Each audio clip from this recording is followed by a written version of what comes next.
اعوذ باللہ من الشیطان الرجیم بسم اللہ الرحمن الرحیم الحمدللہ رب العالمین وصلی اللہ علی شہنشاہ انبیاء علیہ طیبین الطاہرین المعصومین المنتجبین المنتخبین خصوصاً علی سر اللہ فی کل موجود و نور اللہ فی کل مشہود حجت اللہ الموجود رحمت دارین المحیط بالمشرقین والمغربین مدینۃ للمثقلین سر الاسرار العالیہ نور الانوار الجلیہ معراج العقول موصل الاصول اب الوقت و مولا الزمان شریک القرآن وارث قرآن مظہر الایمان کامل الکفر و طغیان دافع الظلم والعدوان امامنا و امام الانس والجان صاحب العصر والامر زمان اجل اللہ فرج شریف و امہات طیبین الطاہرین صلوات اللہ سلام اللہ علیہ اجمعین ولعنۃ اللہ علی اعدائہم من یوم الازل الی یوم الدین۔ بسم اللہ الرحمن الرحیم۔ اللہ کا بڑا احسان ہے مومنوں پر کہ ان میں انہی سے ایک رسول بھیجا جو اس کی آیتیں پڑھ کر سناتا ہے۔ سورہ آل عمران آیت نمبر 164۔ قابل قدر سامعین، واجب الاحترام ناظرین، جیسا کہ آپ جانتے ہیں یہ سہانی گھڑی، یہ سہانی لمحات، خوبصورت وقت، یہ سرکار سرور دو عالم امام الانبیاء فخر الانبیاء تاجدار انبیاء صلی اللہ علیہ وآلہ وسلم کی دنیا میں تشریف لانے کے ساتھ ساتھ امام الصادقین امام جعفر صادق علیہ السلام کی دنیا میں تشریف آوری کا وقت ہے۔ یہی دن، یہی ایام ہمیں یاد دلاتے ہیں کہ کون سی ہستیاں دنیا میں تشریف لائیں۔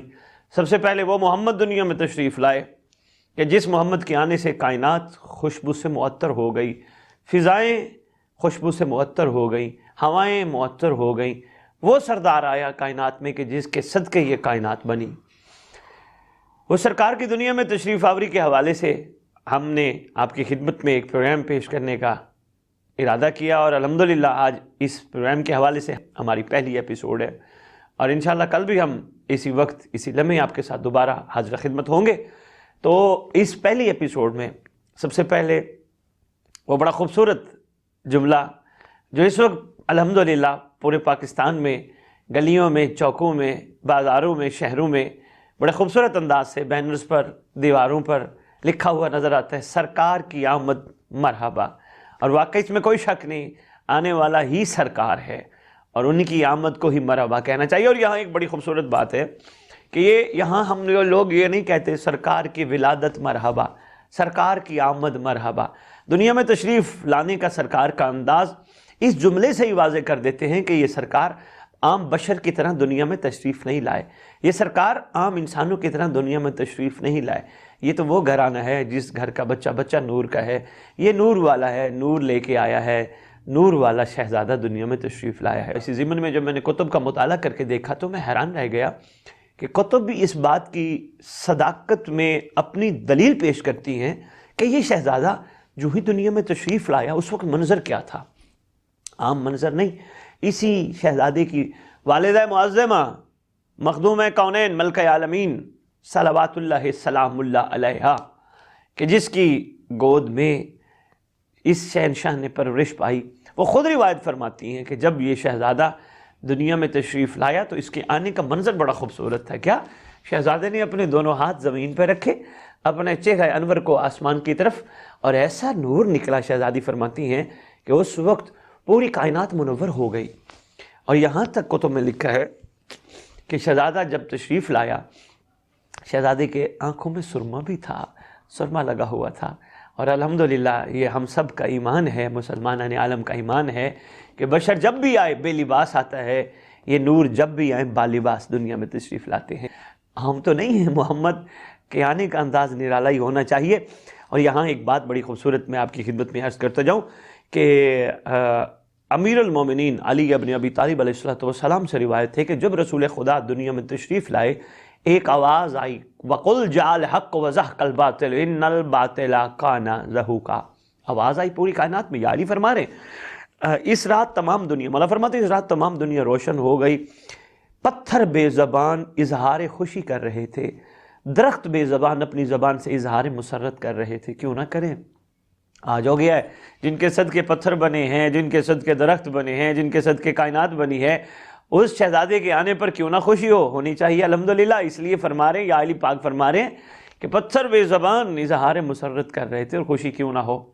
اور جو آواز آئی وہ بڑی کمال ہے، آپ نے سنا ہے، یہ وہ خالق کا فرمان ہے وَقُلْ جَاءَ الْحَقُّ وَزَهَقَ الْبَاطِلُ، اور کہہ دیجئے حق آ گیا اور باطل مٹ گیا.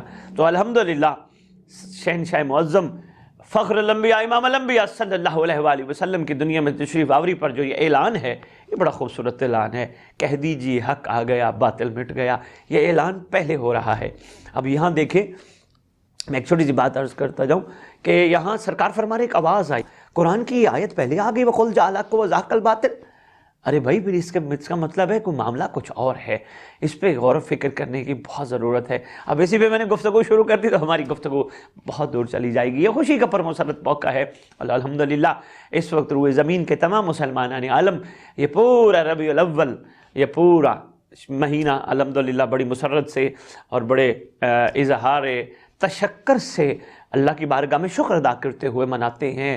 آپ نے دیکھا ہوگا سبیلیں لگتی ہیں، آپ نے دیکھا ہوگا خوبصورت جلوسوں کا انعقاد ہوتا ہے. سیدی یا نبی، سیدی یا نبی، غلام ہیں رسول کے غلام ہیں، بڑے خوبصورت انداز سے ماشاءاللہ نعرے لگتے ہیں. لیکن ایک بات اور عرض کرتا جاؤں، بہت ضروری ہے، اس میں کوئی شک نہیں، ہم غلام ہیں، لیکن ابھی تک ہم زبان کی حد تک رسول کے غلام ہیں، عملی ہم رسول کے غلام نہیں بن سکے. غلامی کا تاریخ میں ذرا تھوڑا سا مطالعہ جب کریں نا تو غلامی کا معیار جو نظر آتا ہے. میں ایک جگہ پڑھنے لگا کہ ایک مالک تھا، کتاب میں لکھا ہے، ایک مالک تھا، اس نے اپنے چند غلام خریدے. ایک اور مالک تھا، اس نے بھی اپنے چند غلام خریدے. غلام خریدتے تھے، اس میں غلاموں کی منڈیاں لگتی تھی. غلامی کے معیار کو سمجھانے کے لیے ایک چھوٹی سی بات عرض کرنے لگا ہوں. تو دونوں مالک جو اس وقت ان غلاموں کو خرید چکے تھے، دونوں مالک اپنے غلاموں کو لائن میں کھڑا کر کے تیر اندازی کے نشانے کے ساتھ اپنا نشانہ مضبوط کرنے کے لیے غلاموں کے سینے پر تیر مار کہ کس کے دل پہ جا کے تیر لگتا ہے اور کتنا ایگزیکٹ لگتا ہے تاکہ وہ ونر قرار پائے. مگر وہ غلام چوں چراں اور اف تک بھی نہیں کہتا تھا. کیوں کہے بھائی، غلام ہے، خریدا ہوا ہے. جب جو چیز خریدی ہوئی ہو وہ تو پھر مالک کی مرضی پہ چلتی ہے. تو بے آئی نہیں، ہم سب سرکار انبیاء صلی اللہ علیہ وآلہ وسلم کے حقیقت میں غلام بنے جیسے سرکار چاہتے ہیں. ہمیں انہوں نے خرید لیا، وہ ہماری مالک ہے، ہماری جان کے، ہماری جسم کے، ہماری روحوں کے، ہر چیز کے مالک ہے. کیوں غدیر میں فرمایا من کنت مولا فہذا علی مولا، جس کا میں مولا ہوں، یعنی جس کا میں مالک ہوں اس کا علی مالک ہے. تو یہاں سرکار نے یہ جملہ ارشاد فرما کر اپنے مالک ہونے کا بھی خوبصورت طریقے سے اظہار فرمایا، اور امیر المومنین علی بن ابی طالب علیہ السلام کے مقام ملکیت کو بھی واضح فرمایا. تو اسی طرح سرکار جب فرماتے ہیں میں جس کا مالک ہوں، اس کا مطلب ہے جو غلام رسول ہے، تو غلامی رسول کا مزاج اور ہوتا ہے. غلامی رسول کا مزاج، میں مثلا ایک چھوٹی سی بات عرض کرتا ہوں، غلام کبھی بھی اپنے مالک کے عطا کردہ کسی بھی کرم پر شکوہ نہیں کرتا.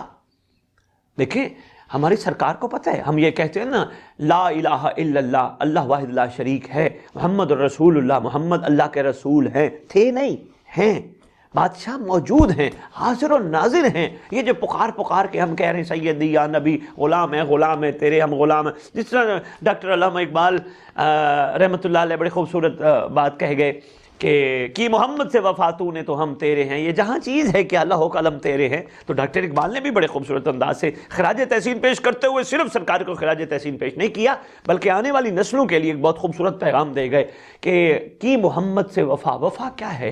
غلامی میں ہی وفا چھپی ہے. وفا اسی کو کہتے ہیں جس میں غلام کا معیار بہت بلند ہو. اگر ابھی بھی میں نہیں شاید سمجھا پایا، کوئی بات نہیں، پھر اس کو اور آسان انداز سے میں آپ کی خدمت میں گزارش کرنے کی کوشش کرتا ہوں. سرکار کے دور میں اظہار صحابہ، اظہار عارفین، اظہار عاشقین ثابت کرتا ہے غلاموں کا معیار کیا ہے. یعنی چوں چراں تک نہیں ہے، اپنی مرضی نہیں ہے.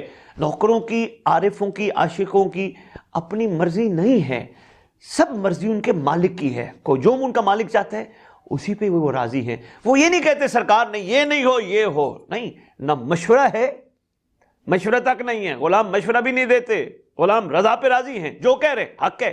میں کہوں یہ کیسے، یہ کیوں، یہ کب، اس میں کیا فائدہ ہے، اس میں کیا نقصان ہے، یہ بھی غلامی کا معیار ہے. غلام کبھی بھی اپنے فائدے اور نقصان کو نہیں دیکھتا، ہمیشہ مالک کے فائدے کو دیکھتا ہے کہ اس کا مالک کا فائدہ کس چیز میں ہے. اور میں یہاں ایک اور بھی سرکار کی ایک حدیث کا اضافہ کرتا جاؤں تاکہ بات اور آگے پہنچ جائے کہ سرکار کا وہ فرمان کہ جو ہم اکثر اپنی کتابوں میں یہاں پاکستان لیول پہ 9th اور 10th میں پڑھتے ہیں، بڑا اہم فرمان ہے، تم میں کوئی بندہ بھی اس وقت تک کامل ایمان کی منزل پہ نہیں پہنچ سکتا جب تک میں محمد تمہاری جملہ محبوب چیزوں سے زیادہ محبوب نہ ہو جاؤں۔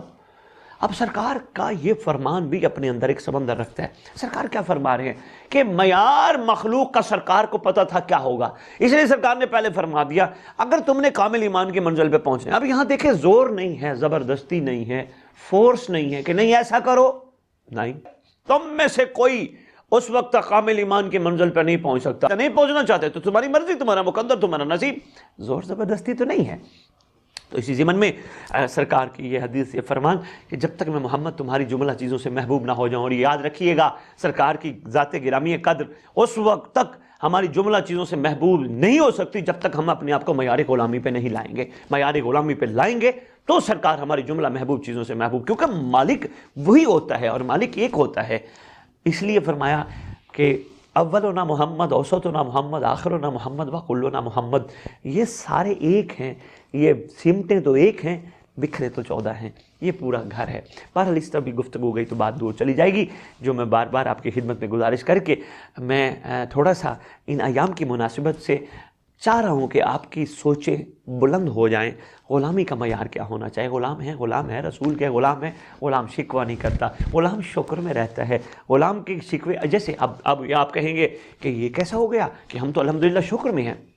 اب میں آپ کو شکوے کی شکل ہی دکھاتا جاؤں۔ مثلا اللہ نے حبیب کا صدقہ گھر دیا، اپنا گھر اچھا نہ لگنا، دوسرے کے گھر پہ نگاہ اٹھا کے دیکھنا شکوہ ہے۔ 4 دیواری ایک چھت جو تمہیں ملی ہے، جو ہمیں ملی ہے، اس پہ ہمارا اکتفا نہ کرنا، اور کیا کوٹھی ہے، کیا کمال گھر ہے، کیا کمال، یہ شکوہ ہے، شکر نہیں ہے۔ اللہ نے حبیب کے صدقے ہمیں گاڑی دی، ہم نے اپنی گاڑی کو دیکھ کے بڑی گاڑی دیکھنا شروع کر دی۔ مثلا کسی کے پاس چھوٹی گاڑی، اس نے کہا پراڈو، یا پراڈو کی کیا بات ہے، یہ شکوہ ہے۔ شکر ہونا چاہیے جو مل گیا۔ اللہ نے اپنی شادی شدہ احباب کے لیے اللہ نے ایک خاتون آپ کو آپ کے عقد میں دی۔ ذہن نشین رکھیے گا، اسد بخاری کی ہمیشہ یہی تلخ باتیں ہوتی ہیں۔ اللہ نے آپ کو حبیب کا صدقہ ایک خاتون دی، آپ کا عقد ہو گیا، آپ کی منقوہ نکاح میں آ گئی۔ ان کے ہوتے، اس خاتون کے ہوتے ہوئے کسی اور کی عورت کو دیکھنا یہ شکوہ ہے۔ کیوں؟ شکر نہیں ہے، تمہیں مل گئی ہے، تم شکر ادا کرو۔ اور جو جوان ہیں جن کی شادیاں نہیں ہوئی، ان کا بھی اللہ کے امر کا انتظار نہ کرنا کہ اللہ نے ان کے لیے بھی یقیناً کوئی نہ کوئی سلسلہ حبیب کے صدقے رکھا ہوگا، کوئی نہ کوئی خاتون نکاح شادیاں ہو جاتی ہیں، ہر چیز ایک وقتی ہے، وقت کے ساتھ ساتھ سب چیزیں بہتر ہو جاتی ہیں، ان کا بھی کسی غیر عورت کو دیکھنا شکوہ ہے، یہ شکر نہیں ہے۔ اللہ کرے ہم شکر پہ آئیں، ابھی تک ہم شکوے میں ہیں، شکر میں نہیں ہیں۔ شکر انشاءاللہ ہمیں کرنا ہوگا۔ ہم نے بیٹھ کے، سب نے بیٹھ کے دال کھائی یا چٹنی سے روٹی کھا لی، اور باہر جا کے ہم نے ہوٹل پہ دیکھا لوگ پیزے کھا رہے ہیں، لوگ برگر کھا رہے ہیں، لوگ وہاں پیس کھا رہے ہیں۔ دیکھو یار کیا کمال کھانا ہے، اور ہم نے وہی دال کھائی ہے، یہ شکوہ ہے۔ شکر یہ ہے کہ جو مل گیا حبیب کے صدقے اللہ نے عطا کر دیا، اس کو کھا کے الحمد پڑھی جائے، یہ ہے شکر، ورنہ شکوہ 4، اور یہ بھی عرض کرتا جاؤں، یہ 4 انگلیوں کا صرف ڈسٹنس ہے اسی شکر اور شکوے میں۔ اندر ذرا دیکھ لو، اس حلق کے نیچے جو بھی چیز جا رہی ہے، اندر والے نے تو، پیٹ نے تو کبھی شکوہ نہیں کیا، وہ تو شکر ہی کرتا ہے۔ شکم تو ہمیشہ شکر کرتا ہے، شکوہ اوپر کھڑا ہوا ہے۔ ٹیسٹ، اس کا مزہ کیا ہے، اس میں چیز کیا چھپی ہے۔ اندر والا تو دال بھی ڈائجسٹ کر لیتا ہے، گوشت بھی ڈائجسٹ کر لیتا ہے، اس کو اس چیز سے کوئی غرض نہیں ہے۔ اب یہی چیزیں وہ شکوے والی ہیں۔ غلام شکوہ نہیں کرتے، غلام شکر کرتے ہیں۔ غلام کا ہر کام شکر پہ ہوتا ہے، اللہ کی رضا پہ راضی رہتے ہیں، کیونکہ ایسا ہو ہی نہیں سکتا اللہ اپنی مخلوق سے بے خبر ہو۔ پروردگار نے ہمیشہ اپنی مخلوق کی بہتری سوچی ہے۔ جب شکر ادا کرنے کی توفیق مل جائے گی، پھر شاید ہم معیار غلامی پہ پورا اترنا شروع ہو جائیں، ورنہ غلامی نہیں ہے، ورنہ صرف باتیں ہی ہیں۔ باتیں تو پھر بندہ ڈیروں کرتا رہے، ساری زندگی کرتا رہے، باتوں سے کیا بنتا ہے جب تک عملی کیفیت۔ دیکھیں اب پوری روئے زمین پہ مسلمانان عالم ہماری کیفیت کیا ہے، ہم ایک دوسرے کے دستے گریبان ہیں، یہ شکوہ ہے، شکر نہیں۔ ارے بھائی کوئی لا الہ الا اللہ پڑھتا ہے، محمد رسول اللہ پڑھتا ہے، علی ولی اللہ پڑھتا ہے، کوئی لا الہ الا محمد رسول اللہ پڑھتا ہے، کوئی علی ولی اللہ نہیں پڑھتا، تو ٹھیک ہے یار، اس میں زور زبردستی والی کیا بات ہے؟ اس کا معاملہ ہے، اس کے رب کا اور اس کے رسول کا معاملہ ہے۔ آپ اپنا کردار اتنا کمال کیجئے کہ اگر آپ چاہتے ہیں کوئی علی ولی اللہ پڑھے تو آپ کا مزاج اتنا کمال ہو جائے کہ آپ کے کردار کو دیکھ کے یہ کہیں کہ علی ولی اللہ پڑھنے والے کی خوشبو کیا ہے، کمال ہے، اگر یہ علی والے ہیں تو ان کا علی کیسا ہوگا۔ یہاں کتنی خوبصورت پھر سرکار کی ایک حدیث جہاں جس نے ایک انسان کی جان بچی اس نے انسانیت کو بچایا، کائنات کو بچا لیا۔ اب اس پہ ہم نے کبھی غور کیا نہیں۔ یہاں یہ نہیں کہا کسی اہل سنت نے اہل تشیع کی جان بچائی، کسی اہل تشیع نے اہل سنت کی جان بچائی، کسی اہل تشیع نے کسی عیسائی کی جان بچائی، کسی عیسائی نے کسی یہودی کی جان بچائی۔ یہاں تو جملہ ہی نہیں، جس نے ایک انسان کی جان بچائی اس نے انسانیت کو بچایا، کیونکہ یہ فرمان ہم پہ رسول کا احسان ہے، اور رسول کا احسان اتنا بڑا احسان ہے کہ ہمیشہ ہر بندہ اپنے محسن کے احسانوں کو سامنے رکھ کے اپنی زندگی گزارتا ہے۔ تو اسی ضمن میں جو میں آپ کی خدمت میں گزارش کر رہا تھا کہ شہزادی فرماتی ہے جو ہی ہمارا لخت جگر آیا دنیا میں کوشش کروں گا کل کے پروگرام میں امام صادقین علیہ السلام پہ گفتگو کروں، کیونکہ سرکار کا تذکرہ بھی ضرور ہونا چاہیے، کیونکہ امام صادق علیہ السلام، جعفر صادق علیہ السلام کا تذکرہ بہت کم ہوا ہے، ممبر پہ میں نے دیکھا ہے بہت کم، شاذ و نادر کو بات ہی نہیں کرتا۔ میں کوشش کرتا ہوں کل کے پروگرام میں ہم سرکار پہ گفتگو کریں۔ میں ایک چھوٹا سا واقعہ سنانا چاہوں گا۔ ایک منادی نے، یہ بھی ہماری کتب کے واقعات، ایک منادی نے ندا دیا آپ کو خوشخبری ہو، دور شہوار خاتم الانبیاء تشریف لائے۔ تمام زمینوں میں اس کی منادی کرائی گئی، کوئی چلنے والا، پرواز کرنے والا ایسا نہیں تھا جس سے رسول خدا کی آمد کی اطلاع نہ دی گئی ہو، کوئی بھی روح زمین پہ ایسا نہیں تھا۔ آگے فرمایا تشریف آوری کی رات 70,000 قصر یاقوت سرخ اور 70,000 قصر مرویدار بنائے گئے، تمام بہشتوں کو آراستہ کیا گیا، سن کر ہر بہشت کو ہنسی آئی جو قیامت تک ہنستی رہے گی۔ یہ سرکار کی آمد، مرحبا۔ پھر دریا کی مچھلیوں میں ایک مچھلی ہے جس کا نام تاریخ نے تموسا لکھا ہے، تموسا، توئیں میم واو سین الف سا، تموسا، جو سب سے بڑی مچھلی ہے، جس کی 1000 دمیں ہیں، اور جس کے بارے میں کہا گیا ہے کہ جس کے اوپر 7 لاکھ گائیں بیک وقت بیٹھ سکتی ہیں، اور مچھلی کو پتہ بھی نہیں چلے گا کہ اس کی پشت پر کوئی گائیں بیٹھی ہیں 7 لاکھ۔ اور آمد حبیب خدا پر اس میں بھی حرکت آئی، وہ بھی ہلی۔ کوئی پہاڑ ایسا نہ تھا جس نے دوسرے پہاڑ کو خوشخبری نہ سنائی ہو، بلکہ جھکے ہوئے تھے، پہاڑ جھکے ہوئے تھے، درخت پھلوں اور شاخوں سمیت جھوم رہے تھے۔ حوض کوثر میں خوشی سے تلاطم پیدا ہوا، کعبہ سے آواز بلند ہوئی، آ گیا ہے خوشخبری دینے والا اور عذاب سے ڈرانے والا۔ کیا خوبصورت انداز ہے سرکار کی دنیا میں تشریف آوری کا۔ میرا ایک دل ہے چھوٹا سا ایک واقعہ سرکار کا اور بھی سناتا جاؤں۔ امام صادق علیہ السلام، دیکھیں کن کی زبانی ہے، بادشاہ کی زبانی، اپنی پاک جد کا۔ مولا امام صادقین علیہ السلام سرکار جعفر صادق علیہ السلام کا فرمان ہے کہ جب رسول خدا کی دنیا میں تشریف آوری ہوئی، زمانہ جاہلیت تھا، اس وقت کچھ علم رکھنے والا وہاں وہ یہ کہتا پھر رہا تھا کہ وہ مشہور ستارے جن سے لوگوں کو گرمی اور سردی کا پتہ چلتا ہے، اگر ان میں سے ایک ستارہ بھی ٹوٹ کر گر پڑے تو سمجھنا چاہیے تمام مخلوق کے ہلاک ہونے کا وقت آ گیا ہے۔ اگر وہ ستارے اپنے مقام پر برقرار رہے اور دوسرے ستارے ظاہر ہوں تو کسی عجیب و غریب امر کے ظاہر ہونے کی ایک علامت ہے۔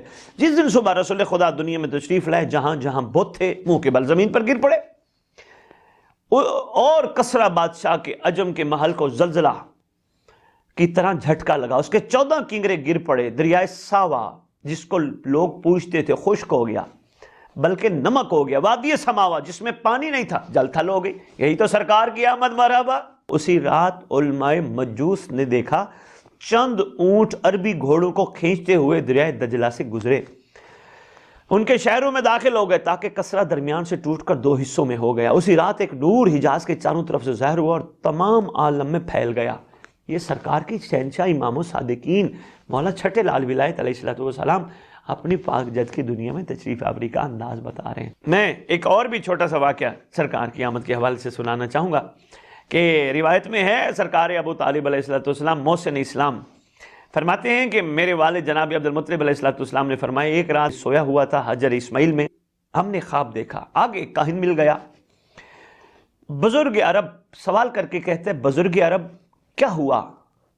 فرمایا ہم اسی طرح سو رہے تھے کہ دیکھا ایک درخت ہماری پشت سے روئیدہ ہوا، اس قدر بڑا کہ آسمان تک بلند ہو گیا، اس کی شاخیں مشرق و مغرب تک پھیل گئیں، اس درخت سے ایک نور نکلا جو سورج کے نور سے 70 گنا زیادہ بڑا تھا، اس کی بلندی ہر آن بڑھتی جا رہی تھی، بڑھتی جا رہی تھی۔ قریش کی ایک جماعت چاہتی تھی کہ اس درخت کو اکھاڑ دیں، جبکہ آپ کے پاس جانا چاہتے تھے اس درخت کو اکھاڑنے کے لیے ایک جوان نہایت پاکیزہ صورت میں عمدہ لباس پہنے ہوئے ان کو پکڑتا اور ان کی پشت کو توڑ دیتا، ان کی آنکھیں بھی نکال دیتا۔ کاہن کہتا ہے آپ کی صلب سے ایک لڑکا آئے گا جو مشرق و مغرب کا مالک ہوگا اور پیغمبر ہوگا۔ پھر جناب عبد المطلب علیہ السلام نے فرمایا جناب ابو طالب سے جو جوان اس کی مدد کر رہا تھا وہ آپ ہیں اور پھر آپ کے فرزند ہیں۔ کیا خوبصورت منظر ہے۔ اب سرکار عبد المطلب علیہ السلام سوتے ہوئے دیکھ رہے ہیں، اور یہ روایت کون فرما رہے؟ جناب ابو طالب علیہ السلام، محسن اسلام بیضۃ البلد۔ آئیے شکریانہ ادا کر لیں ان محسنین کا جن کی گود میں سرکار مصطفیٰ صلی اللہ علیہ وآلہ وسلم نے پرورش پائی۔ اچھا ہے، تذکرہ ہونا چاہیے گلیوں کا، بازاروں کا، ڈاچیوں کا، خوبصورت تذکرہ ہونا چاہیے۔ اور میں ایک اور بھی گزارش کرتا جاؤں، یہ جو ماشاءاللہ اس وقت تقریباً پوری دنیا میں، پورے ملک میں جس انداز سے خوشی منائی گئی نا، میں نے دیکھے ہیں کیا خوبصورت انداز تھا۔ وہی منظر یاد کرانے کے لیے لوگوں کو اونٹ نکالے گئے، یہاں تک کہ گھوڑا رسول بھی نکالا گیا۔ تو اچھی بات ہے، ہم تو کہتے ہیں ضرور نکالیے، سرکار کی یاد جو منانی ہے، ایسے تھوڑا یاد آئیں گے۔ ان کی یاد منانے کے لیے کوئی نہ کوئی ان کی طرف سے کوئی نہ کوئی شبیہ تو بنانی ہوگی نا، وہ سواری تو دنیا کو دکھانی ہوگی جس سواری پہ سرکار سوار ہوتے تھے۔ تو وہ بڑا خوبصورت، اور جس طرح ماشاءاللہ بچوں نے اس دفعہ بڑا زبردست انداز میں حصہ لیا، پہاڑیاں بنانا، یہ بھی ایک انداز محبت ہے۔ اس میں پریشان ہونے کی، گھبرانے کی، غصہ کرنے کی، لڑنے کی کوئی بات نہیں، کیونکہ اللہ قرآن میں کہتے ہیں، سورہ تکاثر میں کہتا ہے اور اپنے رب کی نعمت کے خوب چرچے کرو۔ یعنی میلاد منانے کا حکم خود پروردگار عالم کی ذات خود فرماتی ہے۔ اور نعمت وہ تھوڑی ہوتی ہے جس طرح کسی سے پوچھا جائے ابھی نعمت، کہے گا جی بیٹا۔ ارے بھائی بیٹا نعمت اگر ہوتا تو قبر میں بھی ساتھ ہوتا، قبر کے باہر چھوڑ کے چلے جانا یہ نعمت کا کام نہیں۔ نعمت وہی ہوتی ہے جو قبر میں بھی ساتھ ہو، حشر میں بھی ساتھ ہو، اسی طرح وہ نعمت ساتھ ہو۔ تو اس میں اللہ خود ذات فرما رہے ہیں اپنے رب کی نعمت۔ رب کی نعمت کون ہوگا؟ اللہ کی نعمت سرکار انبیاء سرور دو عالم صلی اللہ علیہ وآلہ وسلم، ان سے بڑی اللہ کی نعمت کون ہے؟ تو یہ وہ نعمت ہے جن کے بارے میں فرمائے گا اپنے رب کی نعمت کے خوب چرچے کرو، خوب چرچے کرو۔ تو ماشاءاللہ جس خوبصورت انداز میں پورے ملک میں، پوری دنیا میں میلاد کے پروگرام ہوئے ہیں اور الحمدللہ ہو رہے ہیں، اور جس طرح ماشاءاللہ 12 سے 17 بڑا خوبصورت ہے۔ مجھے بڑی خوشی ہوئی یہ سن کے، یہ پڑھ کے، جس نے بھی فرمایا بڑا خوبصورت کہ اس کو ہفتہ وحدت کے طور پہ، وحدت امت کے طور پہ منایا جائے۔ یہ سرکار کے میلاد کی اس کیفیت کو سب کو ساتھ لے کے چلنا چاہیے، بہت اچھی بات ہے۔ دیکھیں عقیدہ ہر ایک کا اپنا اپنا ہے، اور ہر ایک کو جزا سزا اپنی اپنی ملنی ہے۔ کوئی کسی کی جزا اور سزا نہیں اٹھا سکتا، نہ لے سکتا ہے۔ تو ہر ایک کا اپنا اپنا سلسلہ ہے۔